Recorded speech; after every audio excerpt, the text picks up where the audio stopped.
नमस्कार। ओम साई राम, जय सिया राम, राधे राधे। मैं सिंपी सिंह आज आप सबके सामने फिर से उपस्थित हूँ आपके अपने यूट्यूब चैनल पर। आज का जो मेरा विषय है वो है सूर्य और सूर्य को जल देने से, यानी कि सूर्य को जल देना आपके लिए कितना लाभदायक है। और अगर आप सूर्य को जल देते हैं तो वो आपके लिए लाभदायक के साथ साथ अगर आप गलत तरीके से जल अर्पित करते हो तो वो आपको किस प्रकार नुकसान देगा, इसके विषय में मैं आज आपको जानकारी दूंगी। तो इसके लिए आप मेरे इस वीडियो को पूरा देखें, साथ ही साथ मेरे इस वीडियो को लाइक और सब्सक्राइब जरूर करें। तो चलिए हम बात करते हैं कि आखिर सूर्य देवता को अगर हम जल अर्पित करते हैं तो हमें लाभ या नुकसान, या अगर हम गलत तरीके से देते हैं तो वो हमें किस प्रकार से नुकसान देता है। तो देखिए, सूर्य देवता को जल देना बहुत ही अच्छा माना गया है, क्योंकि सूर्य देवता को जल देना, हमारी कुंडली में अगर सूर्य की स्थिति नहीं अच्छी है या हमारा ग्रह सूर्य ग्रह अच्छा नहीं है तो आप उसे अच्छा बना सकते हो केवल एक जल अर्पित करने से। लेकिन कुछ लोग जो हैं जल जो देते हैं लेकिन उस जल को सही तरीके से नहीं अर्पित करते हैं सूर्य देवता को, इसलिए वो सोचते भी हैं कि मैं तो उपाय करता हूँ लेकिन मुझे इसका लाभ क्यों नहीं मिलता है। तो मैं आप सभी को बताना चाहूंगी कि आप सूर्य देवता को जल तो अर्पित करते हैं लेकिन आप कुछ बातों का विशेष ध्यान रखें।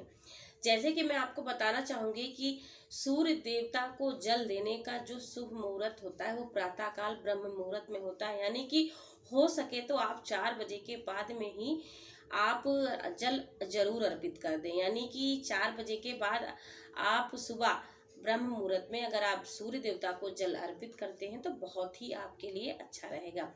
साथ ही साथ आपको ये भी ध्यान रखना है कि सूर्य देवता को जल अर्पित करते समय आपका मुख जो है पूर्व दिशा में ही होना चाहिए, क्योंकि सूर्य आपका पूर्व दिशा से निकलता है।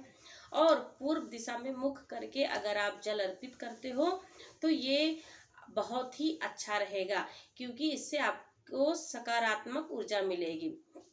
अब आपको कौन सी बातों को ध्यान रखना है कि सूर्य को जल अर्पित करते समय ये भी ध्यान रखना है कि जो आप जल अर्पित कर रहे हो उसकी पैर में आपके उसकी जो बूंदे या छींटे हैं वो आपके पैर पर ना पड़े, तो इसलिए आप इसका विशेष ध्यान रखें।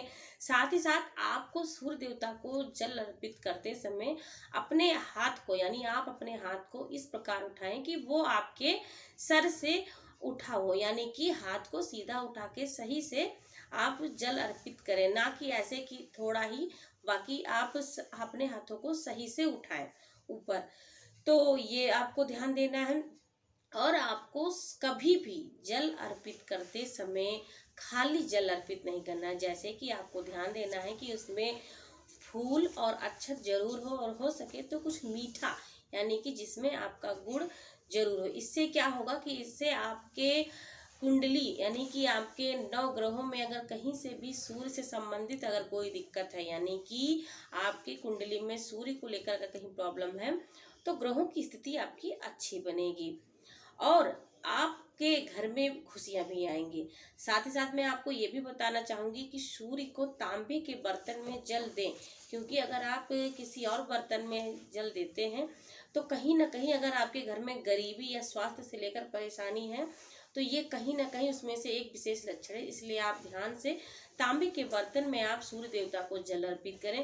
तो ये हो गया आपके सूर्य देवता को खुश करने का और सूर्य ग्रह की स्थिति को सही करने के लिए आपके लिए जो मैंने आज आपको उपाय बताया है। तो आप इस उपाय को जरूर करें, आपको लाभ अवश्य मिलेगा, क्योंकि आप कुछ ना कुछ तो सूर्य देवता के लिए कुछ कर ही रहे हैं अपने ग्रहों को सही करने के लिए। लेकिन आप अगर इस उपाय को भी करेंगे तो आपको लाभ मिलेगा, क्योंकि क्या आपने इस बात का ध्यान दिया होगा कि नहीं कि आप कहीं गलती तो नहीं कर रहे हैं, क्योंकि कुछ लोग ध्यान से कार्य को नहीं करते हैं। तो आप इन बातों का विशेष ध्यान रखें और अपने कार्य को इस प्रकार करें जैसा मैंने आपको बताया है। अगर आप इस प्रकार नहीं भी कर रहे थे तो अगर आप आज से ही प्रारंभ कर देंगे तो बहुत ही अच्छा रहेगा। और सूर्य देवता को सब दिन आप तो जल चढ़ाते ही, लेकिन रविवार के दिन जरूर जल चढ़ाएं, ये बहुत ही लाभदायक रहता है आपके प्रोफेशनल लाइफ को लेकर, बहुत ही अच्छा रहेगा। अगर आप रविवार के दिन जल चढ़ाते हैं, अगर कहीं से भी प्रोफेशनल लाइफ यानी कार्य में कहीं न कहीं से रुकावट आ रही है या जॉब को लेकर कोई समस्या है, तो अगर आप रविवार के दिन कोई कार्य ये करते हैं तो बहुत ही लाभ आपको मिलेगा। अगर आपको मेरा ये वीडियो पसंद आए तो इसे लाइक और सब्सक्राइब जरूर करें। साथ ही साथ अगर आप कुंडली का विश्लेषण करवाना चाहते हैं या आप और भी अधिक जानकारी प्राप्त करना चाहते हैं या आपके मन में कोई भी प्रश्न या आप कोई भी सवाल आप करना चाहते हैं, तो आप इस वीडियो में दिए गए नंबर पर कॉल कर सकते हैं, आपको पूरी जानकारी दी जाएगी। अगर आप मुझे फेसबुक पर देख रहे हैं तो इसे अधिक से अधिक आप शेयर करें। नमस्कार। ओम साई राम।